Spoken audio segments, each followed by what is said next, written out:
Olá pessoal, sejam muito bem-vindos a esse canal ou podcast, não sei ainda como defini-lo. Então, só ouvindo.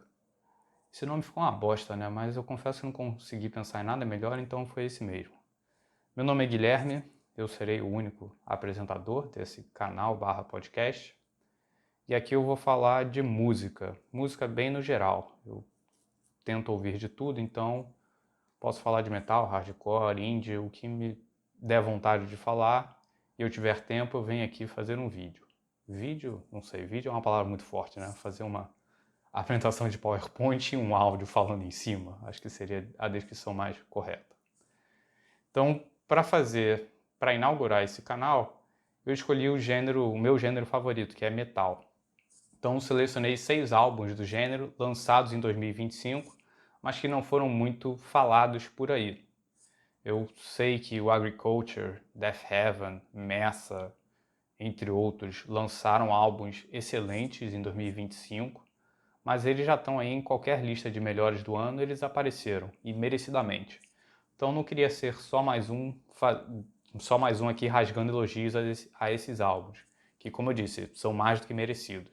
Então fui atrás de 6 álbuns que eu considero mais subestimados do ano. Por falar em Agriculture, saiu esses dias uma sessão deles numa rádio norte-americana, a KEXP. E a sessão é sensacional, eles abrem com Body Dharma, que assim, é uma obra-prima aquela música. Então se você quiser sair desse vídeo agora e ir lá ver essa sessão, tudo bem, eu prometo que não vou ficar triste com você. Se você continuou aqui, ótimo, então vamos lá. O primeiro álbum da minha lista é o Harbingers, da banda norte-americana Byzantine.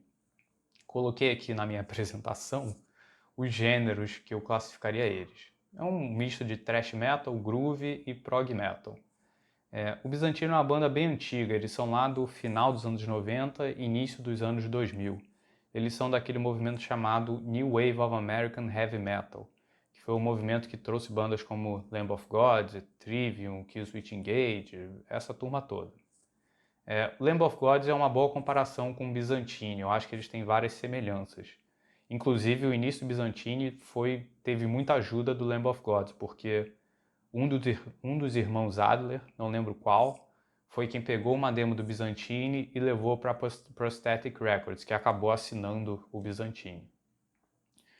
Mas além desses caminhos entrelaçados, o som do Byzantine lembra um pouco o Lamb of God. Eu gosto de dizer que o Byzantine é meio que um Lamb of God com mais cardápio, eu acho. Eles têm mais variedade no som deles. Então, o básico é esse que eu falei, um thrash groove, só que o Byzantine ele faz coisas mais elaboradas. Eles têm vocais mais diferentes, eles vão desde o gutural ao vocal rasgado, até uma voz limpa, que às vezes lembra o Burton do Fear Factory, quer dizer, não mais do Fear Factory, né? Ele foi chutado da banda, mas esse tipo de vocal limpo. Eles têm muita coisa técnica, bem técnica, assim, ritmos que lembram Meshuggah às vezes, no estilo dos riffs, e composições no geral mais elaboradas do que o Lamb of God.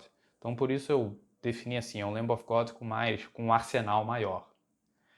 Só que o Byzantine não tem metade da longevidade do Lamb of God, porque o Byzantine já terminou, voltou, foi independente, assinou com gravadora, voltou a ser independente, trocaram vários membros, um deles faleceu, então assim, a história deles é bem irregular.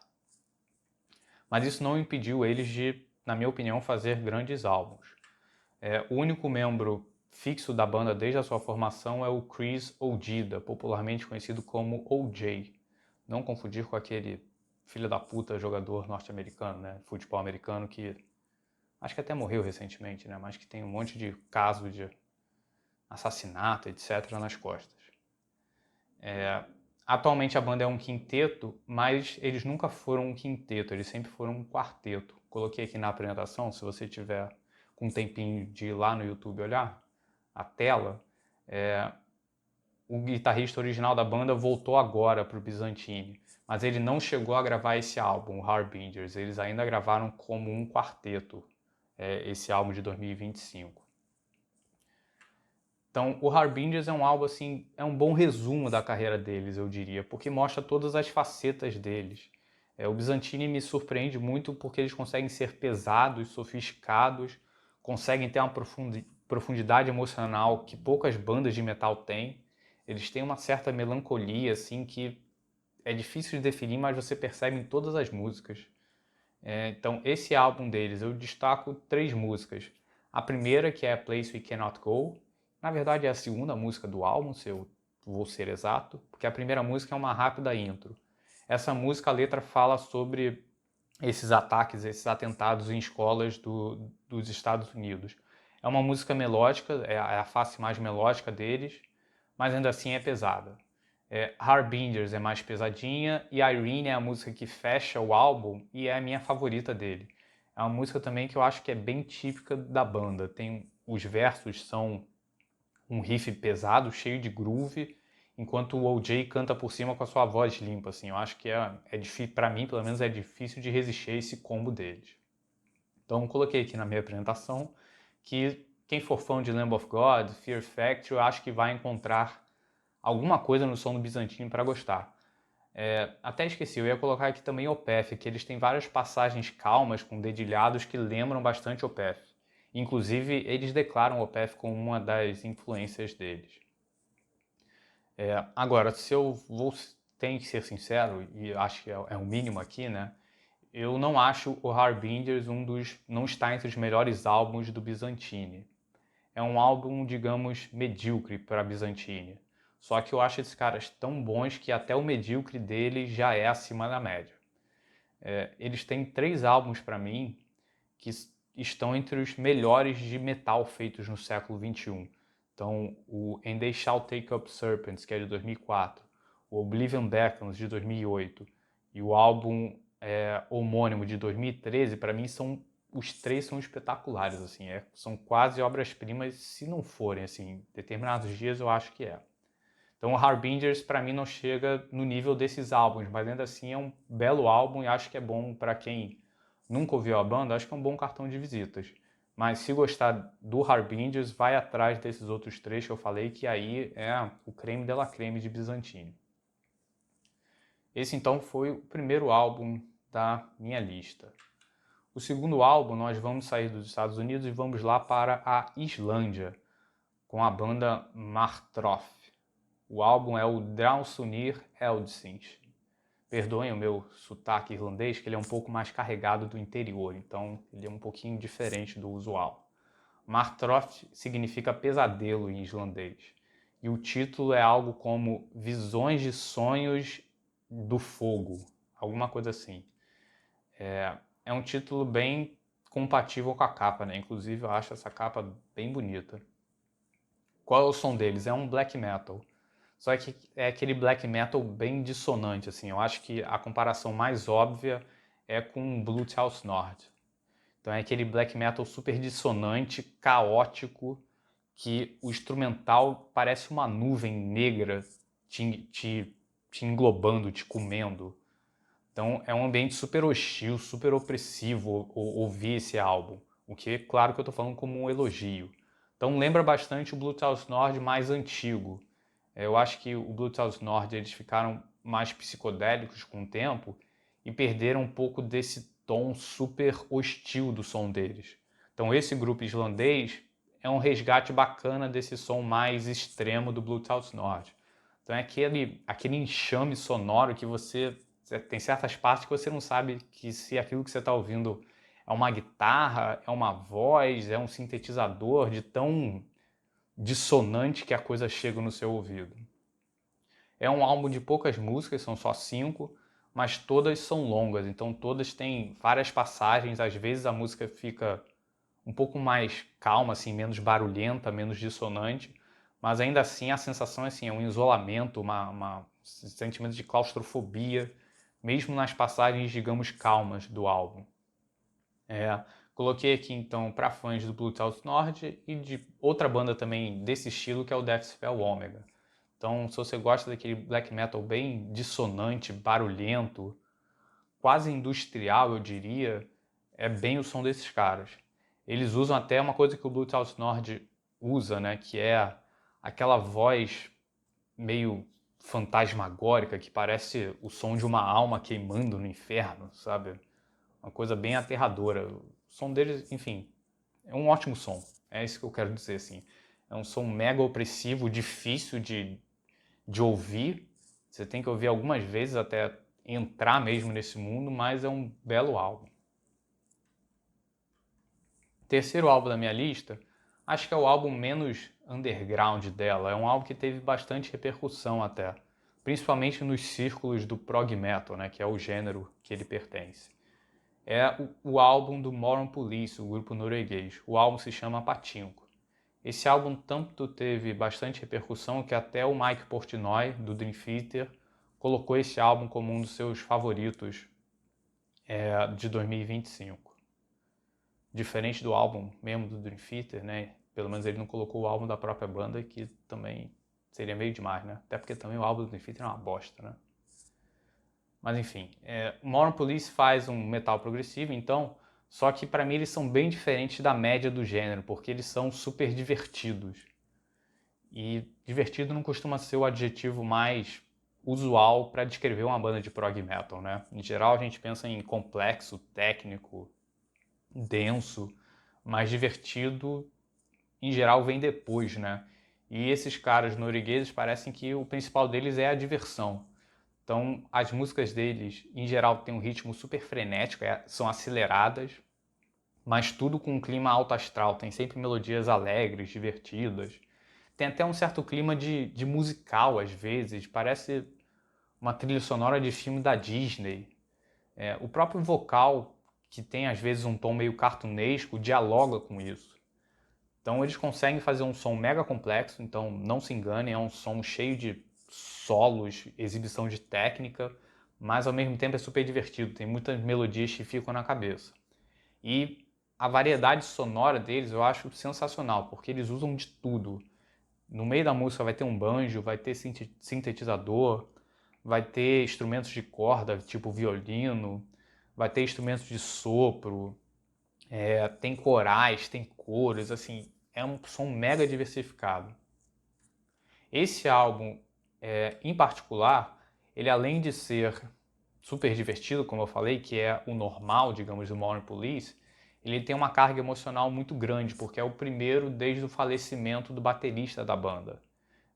Eles são basicamente um grupo de amigos que não vive da banda, né? Eles não são aquele tipo de banda que grava álbum, sai em turnê, grava álbum, sai em turnê. Eles fazem isso mais por paixão. Eles de vez em quando se unem, gravam um álbum e fazem um show aqui ou ali. Se muito, né? Eu nem lembro do último show que eles fizeram. Então a morte do baterista pegou muito os caras da banda, principalmente o líder deles, que é esse cara aqui da foto do meio. Se você de novo tiver tempo para dar uma olhada na tela do seu YouTube, é esse cara aqui do meio de boina. Esse cara é meio que o gênio da banda, entre aspas, porque ele faz basicamente tudo. Eu coloquei aqui tudo que ele toca nesse álbum. E ele é o cantor também. E ele escreve as letras e compõe as músicas. Assim, o cara é brilhante. Assim, se você for ouvir o álbum, espero que ouça, obviamente. Sim, para ver a quantidade de coisa que acontece no álbum, a quantidade de álbum, de instrumento diferente que vai aparecendo e pensando, pô, isso aí é basicamente um cara só que pensou nisso tudo. Eu acho uma coisa de louco pensar nisso, e perceber isso. E o nome dele é o Sondre. E o Pachinko, para completar o pacote prog metal, é um álbum conceitual. A história dele é meio maluca. É um cara que um dia vira uma máquina de pachinko em Tóquio. Essa máquina é tipo uma máquina caça-níquel, uma máquina de jogo de azar típica do Japão. Só que ele vira uma máquina de pachinko com consciência, com percepção da realidade. O álbum é relativamente longo, ainda mais para os padrões atuais de níveis de atenção da população. É um álbum de quase 1 hora, mas as músicas, outra coisa que eu acho legal deles, as músicas são relativamente curtas. Eles não fazem música de 10, 15, 20 minutos. Uma música normal do Mountain Police tem 5 a 6. A exceção nesse álbum é a Pachinko Parte 1, que é a única música com mais de 10 minutos. Que foi uma das que eu até destaquei aqui como as melhores do álbum. Cormorant, para mim, talvez seja a melhor. é que tem a letra com referências mais claras ao falecimento do baterista e à falta que ele faz. E ela termina assim de um jeito lindo, ela termina com um coral meio calmo, e aí de repente entra um blast beat na bateria e o coral se mantém, então fica uma combinação super esdrúxula a princípio, mas fica lindo. A música título, parte 1, é a música mais longa, como eu falei, então uma bela viagem sonora, assim, mostra bem como é que esses caras passeiam por tudo na sonoridade deles. E Take Me to the City também é uma música bem Modern Police, tem uma melodia super grudenta, super hiper mega grudenta. E mais pro final, não destaquei essa música, tem a música Okinawa Sky, que é uma música bem progressiva anos 80, assim, bem de sintetizador, eletrônica, e que me lembra bastante Alan Parsons Project, me lembra I in the Sky até, que é a música mais famosa deles. Também com uma melodia super fácil que fica na cabeça e mostra bem como é que esses caras sabem fazer músicas pesadas, cheias de guitarra, mas sabem também fazer uma música boa sem usar muitas guitarras. Então, até para mim que hoje em dia eu estou bem distante do metal progressivo, acho que são raras as bandas que me pegam no gênero, o Modern Police é uma rara exceção, porque, como eu disse, o nível de diversão deles, o quanto eles mostram que estão se divertindo tocando aquilo, faz muita diferença para eu curtir o som deles. Então, tanto estou distante do prog metal que não soube nem indicar aqui com o que esses caras são parecidos para fãs de, coloquei aqui prog metal alegre. Não conheço nenhuma banda que faça um som parecido com eles, o que é mais um elogio à banda. Próximo álbum, quarto deles, é o I Know How You Will Die, da banda norte-americana Snooze.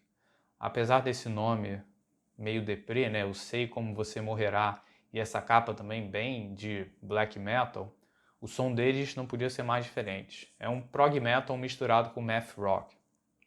Então, math rock é aquele gênero que usa-se ritmos muito descompassados, ritmos super esquisitos, mudanças bruscas de andamento, e confesso que acho um gênero meio chato na média, porque parece que a música não anda pra frente, parece que a música fica travada num ritmo esquisito e a banda fica se deleitando em transformar e deixar esse ritmo cada vez mais esquisito.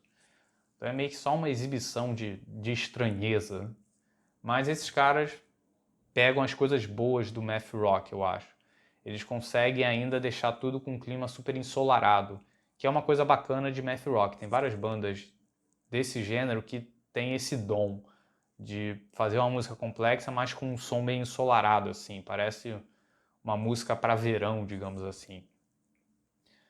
Eles misturam isso com metal, então tem partes pesadas, mas a coisa legal do som deles é que você vai ouvindo, parece que não é uma galera do metal, assim, parece uma galera alternativa, uma galera indie que resolveu tocar metal por acaso, assim, e, digamos, fazer a versão deles do que é um álbum de metal. E aí coloquei aqui na minha apresentação, de novo, se você tiver com tempo de ir lá na tela do YouTube, dá uma olhada no visual da rapaziada e ver se esses caras têm alguma pinta de banda de metal. Eu acho que nenhuma, né? E é justamente esse fator não metal que fica legal no metal deles, se é que isso faz sentido. Então, o álbum, ele até demora para mostrar a sua face metal, né? A primeira música inteira é meio que uma orquestra se arranjando, parece uma sinfonia começando. Aí a segunda música começa, a primeira metade inteira dela é toda acústica, e aí só depois disso, aí já são quase 5 minutos de álbum, que entra uma guitarra distorcida. Ainda não muito pesadona, mas vai por mim que tem partes bem pesadas, que entra gutural, a bateria fica mais marcada, que são as partes que eu acho até mais chatas. Eu gosto quando eles botam coisas de indie no meio da música pesada. E a melhor parte do som deles, sinto que já falei isso algumas vezes, né? A melhor parte, mas agora sim, prometo que a melhor parte do som deles são as harmonias vocais. E que me parece ser a coisa que eles mais pensaram, mais deram tempo para gravar do jeito certo. Então vem uma melodia vocal, vem um cara cantando, vem uma segunda voz por trás em harmonia, aí vem uma terceira se entrelaçando, aí enquanto isso tem uma outra voz que parece quase um instrumento, ela está meio que marcando o ritmo. Então as harmonias vocais são de encher os olhos, na verdade os ouvidos, mas é a parte mais bacana do som deles são as vozes. Separei aqui algumas músicas, eu acho que a primeira música depois da intro, a Expectation, é a melhor do álbum. Mostra eles transitando do indie, de uma coisa calma, para o metal. E confesso que não conhecia a banda antes desse álbum. Eles têm uma carreira já com alguns álbuns, mas eu não sei nem dizer se esse I Know How You Will Die é muito diferente do usual deles, se é o normal deles, então não consigo nem dizer. Mas está aí na minha agenda, digamos, ouvir mais desses caras, ouvir outros álbuns para ver se são tão bons quanto esse. E aí, na hora de buscar similaridades, também não sou muito bom, porque, como eu disse, math rock não é muito a minha praia, então não sei indicar bandas parecidas com o Snooze. Mas dá uma ouvida que é uma banda bacana. Quinto álbum da lista é o Eldorado, da banda norte-americana Spirit World. O som deles é uma mistura de thrash metal e hardcore, mas o ingrediente secreto deles, não tão secreto assim, é o Velho Oeste, que aqui eu coloquei como country, mas toda a estética deles, as letras, tudo faz referências a faroeste. Acho que essa capa aqui já mostra isso, e tudo deles, como eu disse, o cara da banda, o Stu Folsom, que é o cantor, é quem compõe tudo, ele é meio que um aficionado por esse universo. Tanto que ele já até escreveu uma história para acompanhar um álbum da banda. Acho que foi o álbum anterior até. A roupa deles que eles usam ao vivo também tem uma cara de Velho Oeste. Tá aqui nessa imagem, se você de novo puder olhar o YouTube, ir lá na aba do YouTube aberta, aqui o visual deles. Bem brega, né? Meio tosco, não vamos negar.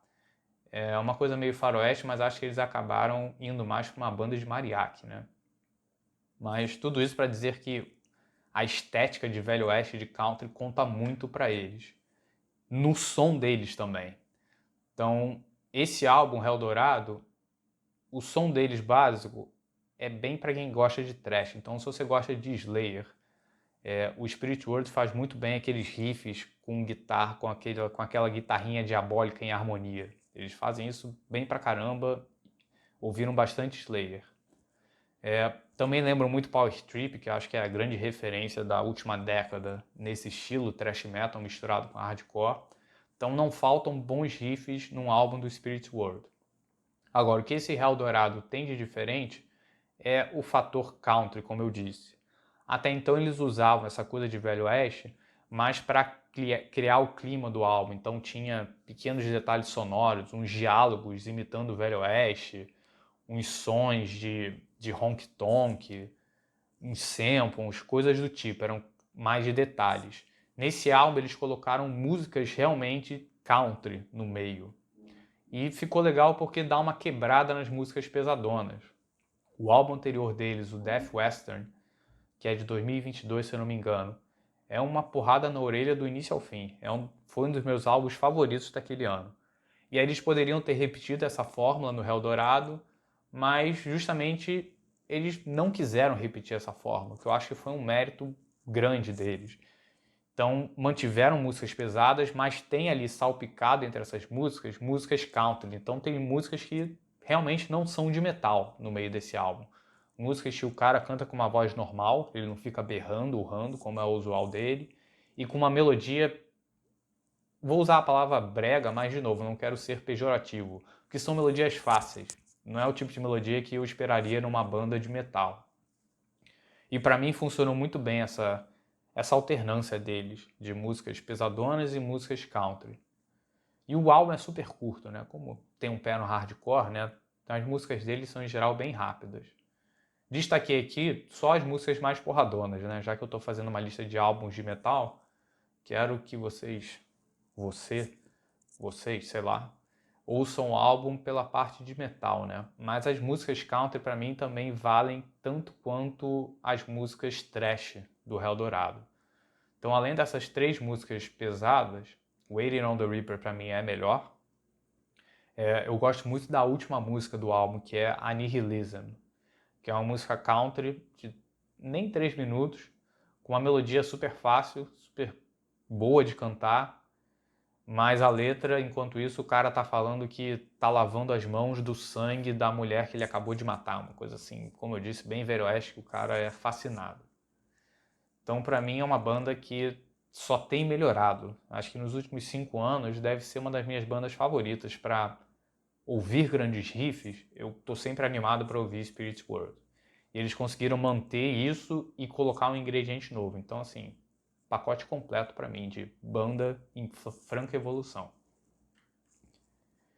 E o último álbum da minha lista é o The Splintered Ore, da banda norte-americana Weft. O gênero deles é black metal. Essa banda, na verdade, é projeto de um cara só, o Charlie Anderson, esse belo cara aí que eu coloquei uma foto. Esse cara, em geral, toca violino nos álbuns do Panopticon, que é aquele projeto de black metal do Austin Loom, também um projeto de um cara só. E aí talvez o Charlie viu o Panopticon dando muito certo, né? É uma banda super elogiada por crítica e público. Aí ele viu isso e resolveu fazer a versão dele, fazer o projeto dele.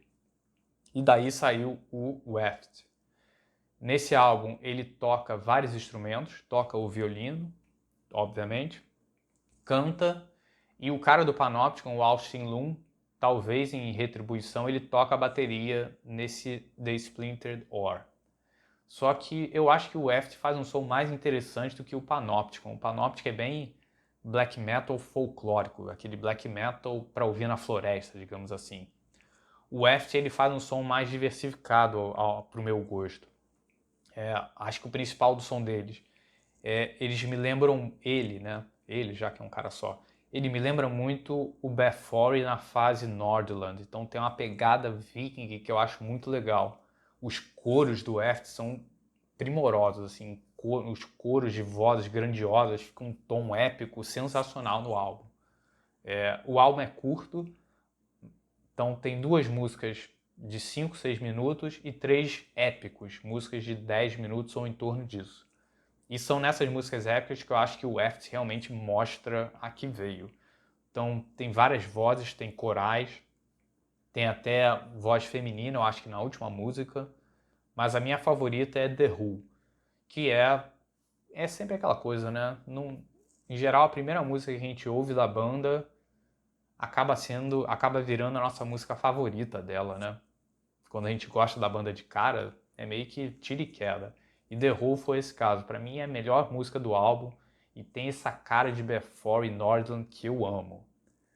Eles também têm uma coisa de Opeth, tem coisas de death metal e também tem um pouco de Panopticon, não vou mentir, tem coisas de black metal que lembra Panopticon. E ouvir eles é bem essa capa, é como estar no cenário dessa capa, é você estar numa jornada pela neve. Mas tem um tom, como eu disse, super grandioso, super épico, que você está nessa jornada e você sabe que você vai vencê-la. Não é um tom nem um pouco depressivo esse álbum, é um tom heróico, eu acho. Então, um álbum super legal de ouvir, super uplifting, para usar um termo em inglês desnecessário, porque está me faltando o termo em português. E aí, né, para, digamos, ratificar como a minha lista é super underground, esse álbum ele é o único que não está nos serviços de streaming. Esse álbum do Weft só está no Bandcamp por enquanto. Quer dizer, por enquanto eu não sei, né? Eu não conversei com o Charlie Anderson para saber se ele pretende lançá-lo no Spotify, Apple Music, etc. Mas, por enquanto, o único lugar para ouvir é o Bandcamp. Dá para ouvir lá sem pagar nada, dá para ouvir de graça. E aí, se você gostar do álbum, o que eu espero que você goste, dá para abrir a carteira e dar uns dolarizinhos para ajudar o cara e aí sim ter os arquivos do álbum, né? Que é uma coisa que hoje em dia ninguém valoriza, mas eu ainda acho bacana. Então, desses 6 álbuns, eu fui em ordem alfabética, caso não tenham percebido. Então, não queria ranqueá-los, mas talvez se eu tivesse que escolher um desses 6 como o meu favorito, talvez seja o Moron Police, porque é um álbum que ficou comigo muito tempo, eu ouvi pra caramba. E fora desses 6, Como eu disse, o Death Heaven para mim fez uma obra-prima. Acho que esse último álbum do Death Heaven será lembrado como o álbum deles, mais até do que o Sunbather. O Agriculture também fez um puta de um álbum. Mas esses 6 aqui que eu selecionei também me pegaram muito. Byzantine, como eu disse, é uma banda muito querida para mim. Eu amo eles de paixão. E o Snooze me pegou muito desprevenido. Não achei que o quanto que eu gostei deles. O Spirit World, como eu disse, já é uma banda que eu venho gostando há um tempo. Esse álbum não é tão bom quanto o Death Western. O Death Western para mim é bom pra caramba. É um dos álbuns com melhores riffs que eu ouvi nos últimos 5 anos. Mas o Hell Dourado ainda assim é muito bom. E o Martroff, não lembro mais como é que é a pronúncia, me lembra os bons tempos do Blue South North, porque para mim o Blue South North ficou um pouco mais leve do que deveria nesses últimos álbuns. Eles ficaram psicodélicos demais. E o Martroff meio que resgata como o Blue South North deveria estar soando, eu acho. Bom, espero que tenham gostado desse primeiro vídeo. Ficou super, hiper longo, mas eu me empolgo falando das coisas. Vou colocar na descrição do vídeo, se o YouTube permitir, um link para uma playlist com músicas desses 6 álbuns. Quer dizer, só de 5, né? Porque, como eu disse, o Eft não está no Spotify. Se gostou, me procura também no Spotify. Procura lá, então, só ouvindo. Então, vírgula, só ouvindo. Esse nome é horrível, mas acho que é um nome horrível, mas que vai facilitar de achar no Spotify. E me segue lá. Espero que tenham gostado. Até um próximo vídeo.